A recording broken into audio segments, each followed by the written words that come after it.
Alright guys, take a look at that. I want to just scoop up a spoonful so you can see how beautiful that is. And you see how simple it was to make, but I promise you, even though it was simple, it tastes absolutely amazing.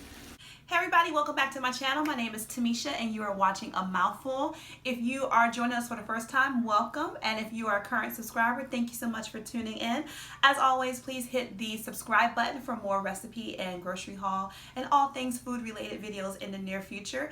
So today we are going to get into a very quick and simple but full of flavor recipe. We are going to make Southern fried corn, and I'm going to show you how to jazz it up a little bit. We're going to do it with about 5 to 6 ingredients maybe, but it's going to be super quick to get onto your table, whether you are having a cookout or for a side dish for your family meals, or if you just want to eat it by itself. Either way, it's going to be so delicious and full of flavor. So let's get right. All right, so in our skillet we already have some bacon going, and I have about 3 slices of bacon that I just kind of roughly chopped up, and I'm going to let this render down and brown a little bit.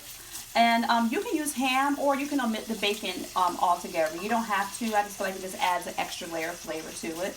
And once this is brown, I have a half a red bell pepper, a half a green bell pepper, about maybe a quarter of a small red onion, and 2 teaspoons of garlic that I'm going to add to this skillet as well.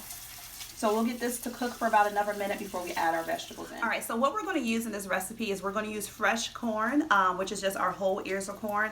And what I like about it is that this recipe is super quick, which is perfect for summer meals because you don't want to be standing over a hot stove all day. You kind of just want to get your meals cooked and get it onto the table and turn that heat off. So the longest part of this recipe is actually getting your corn ready. And so what I have here is I have a total of 6 ears of corn, and I did save one so I can show you how to get it off of the ear.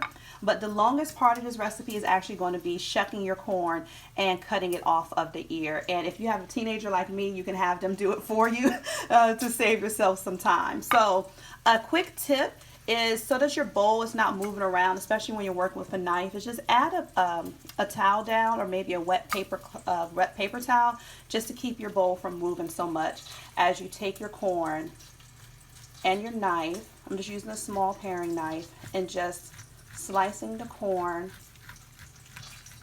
off of the ear. If I'm not using the correct term for that, please forgive me. You can comment down in the comment section and let me know what the correct term is if I'm not correct. So, and this is it right here. And like I said, you can scale up or down depending on how many people you're cooking for. I'm just cooking for 4 people, so this is all we needed was 6 ears, just enough for everybody to enjoy some and possibly have some leftovers, but you know how that goes when you have teenagers. All right, and so what I'm going to do now is just finish cutting this off and then get our bell peppers into our pan with our bacon. All right, so our bacon is looking brown enough. What I'm going to do now is go ahead and add in our bell peppers, our onion, and our garlic. Without getting it all over my stove. Oh my goodness, I'm making a mess. Trying to do this without blocking the camera. Okay. Get that back in there. I'm going to turn this down just a little bit. So I'm going to let this go for about 1 to 2 minutes until we get our bell peppers nice and soft and translucent. Let it soak up all of that bacon flavor, and then we're going to add our corn. Okay, so our peppers are nice and softened. They soaked up all that good bacon flavor. As you can see, our onions are translucent as well. So now what I'm going to do is add in our 6 ears of fresh corn. Get all of that in there. And then we're going to sear this up. And I'm not going to add much seasoning to it because we already have the, what am I saying? We already have the bacon in here. You have the flavors from the onions and the bell peppers. And so we don't really need to add that much because the corn, you really want to be able to, you don't want to mash the corn. All right, so I'm going to turn my heat up just a little bit. I added a little bit of butter to it just to get it frying. And I'm going to go ahead and give this a couple of turns of our salt.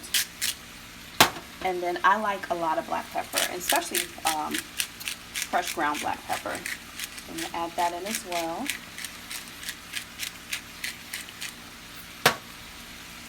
Let's give this a stir. And we're going to let it fry with this butter. Turn it onto a medium heat now for about 2 to 3 more minutes. All right, so this is looking really good, you guys. What I did was I just added a half a cup of milk to this, and some recipes call for flour to thicken this up, but I don't add flour. What I actually do is add in a little bit of Parmesan cheese, and this is about a half a cup of shredded Parmesan cheese I'm going to add. And we're just going to mix this again until it's nice and combined. And it smells so amazing and so fresh, and it's going to taste even better. Alright guys, take a look at that. I'm going to just scoop up a spoonful so you can see how beautiful that is. And you see how simple it was to make, but I promise you, even though it was simple, it tastes absolutely amazing. And like I said, I like to add the bell peppers just for the additional color, but you don't have to add the peppers. You can just keep it with just the corn if you like to. It's just, I like color in my food, and I believe, during the summertime, it just makes a nice extra festive look on your table. So this is ready to plate up, and it's going to taste so delicious. You have the freshness of the corn, you have the saltiness and savoriness of the bacon, and you have the creaminess of the cheese. This is absolutely a perfect combination, like I said, for your summer meals. So if you enjoyed this video, please give it a thumbs up. Thank you so much for watching. And like I said, if you want to subscribe so you can see more recipe videos in the future, please hit that subscribe button, and have a great day. Thanks so much for watching.